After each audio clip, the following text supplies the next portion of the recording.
importância desse evento que está acontecendo hoje aqui no INSS, a Gerência Executiva em Campinas.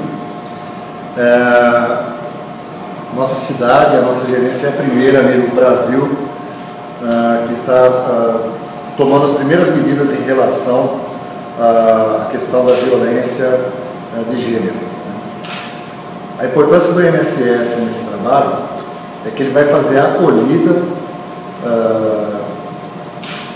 caso identificado uma agressão, uma violência contra a mulher, seja ela doméstica ou não. A princípio, se o servidor do INSS, servidor de balcão,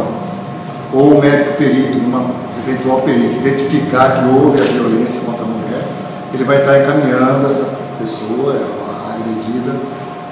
para o nosso serviço social, que estará entrando em contato com as redes assistenciais municipais ou regionais para que se tomem as medidas necessárias. Já está em estudo hoje, foi formado um grupo pela Procuradoria do INSS para que se viabilize formas, inclusive, de entrar com uma ação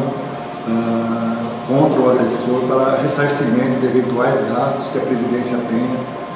com as seguradas que venham a ficar afastadas por motivo da agressão, ficar afastadas em benefício.